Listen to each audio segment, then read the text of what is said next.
In this video, we will cover some of the new nodes and changes to existing nodes that were introduced in Mari Extension Pack 6R2. The first node we will look at is the Pattern Shaper node.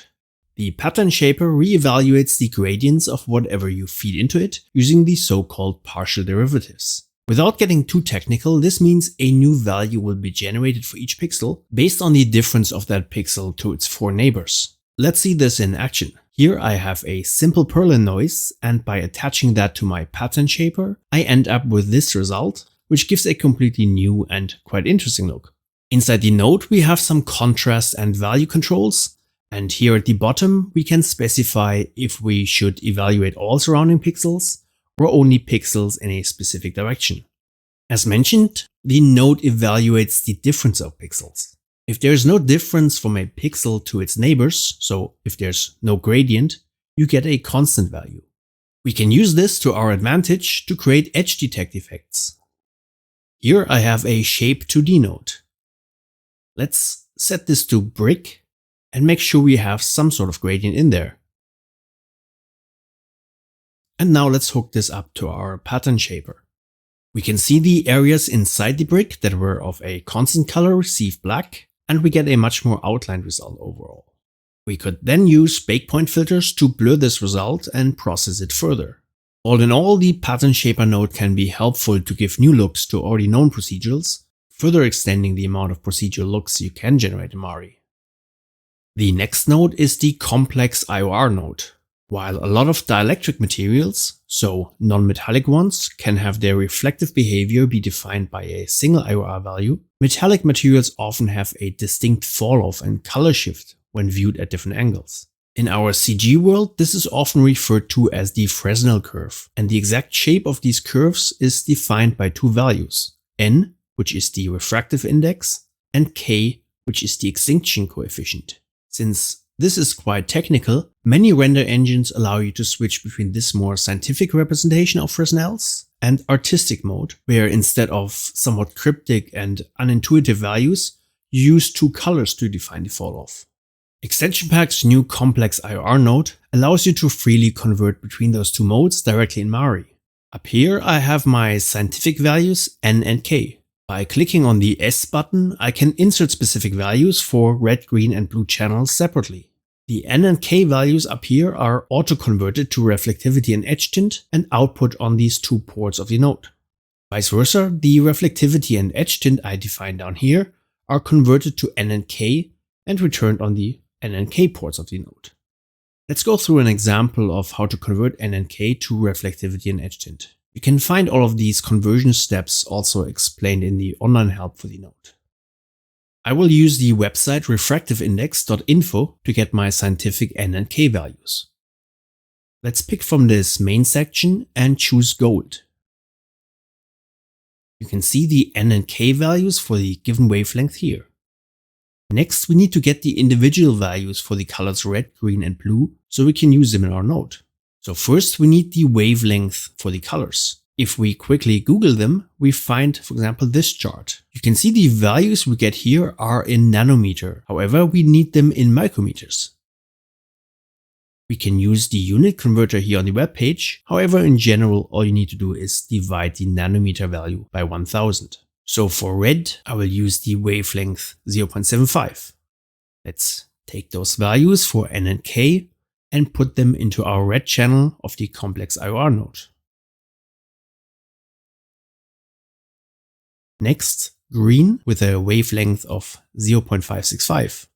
Same procedure, dump those values into my node. And finally blue with a wavelength of 0.485. Now if I view the reflectivity and edge tint output, I have my correct converted values and I can easily use this to author maps.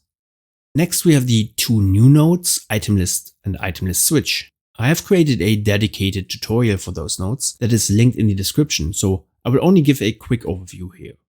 The nodes allow you to create custom dropdowns, for example for a material. So you have a descriptive naming for the user to choose from when switching between different input nodes. Here, for example, I can use the dropdown to switch between the two attached procedural nodes. To edit the names of the dropdown entries, you can use the new node editor found in the right mouse click menu. Double-clicking in the item list cell of the switch attribute then allows you to edit the entries.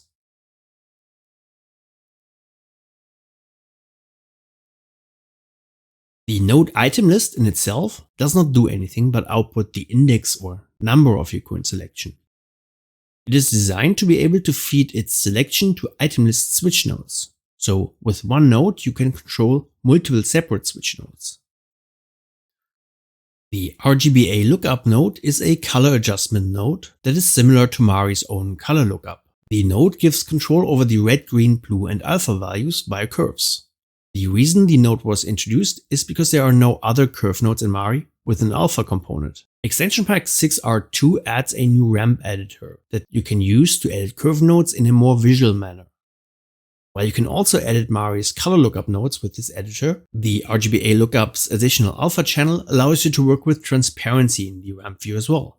For a full tutorial on this ramp editor, check out the link in the description or on YouTube, the card currently visible in the top right corner. The Unreal Advanced shader is a staple for many Mari artists, since it is one of the most lightweight shaders to use in Mari. Following user requests, the shader now has an additional clear coat component, meaning you have an extra specular lobe to work with when previewing your maps. Its controls mimic the rest of the shader settings with separate roughness, color and specular controls. The specular lobe is always dielectric, so there's no dedicated metalness setting for that one. And the specular slider range of 0 to 1 allows you to set your reflectance values between 0 and 0.08 as is appropriate for non-metallics. Extension pack's Unreal Material presets in the shelf have also been updated with the new clear coat settings, so you don't have to bother with reauthoring them yourself. To keep the same performance of the shader, the PBR checks that previously existed directly on the Unreal Shader node have been removed. However, Extension Pack has its own PBR safe checker node that you can use instead. While not a new node, the illegal value warning node has been updated and renamed for that matter to just value warning. The node is designed to output a warning color when input values are above or below the upper and lower bound settings specified here in the node. Apart from those colored warnings, we also now have separate mask outputs for all combined areas that are outside of the bounds. You can also have separate masks for just areas that are below the lower bound, and a mask that represents values that are above the upper bound. Additionally, the upper and lower bound values you specify in the node are also accessible on these bound low and bound high outputs, which is useful to feed them into a set range node, for example, for remapping purposes. I explore ways to use this as an auto levels node in a separate tutorial, and you can find the link for that in the description or on YouTube in the upper right corner. Extension pack 6R2 also adds a range of new function nodes to the math library. Most of the new ones focus on partial derivatives.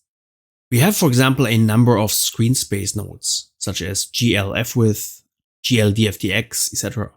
While not being really suitable for baking, those screen space nodes allow you to mimic certain OpenGL shader operations. For results you can actually bake predictably, many of those nodes also exist as UV versions, such as the GL_DFD+U node, which is similar to a DFDX OpenGL command, but operates in UV space instead of screen space. If you're interested in finding out more about those math nodes, refer to the online help here, and most of the new nodes can be found under the chapters D and F.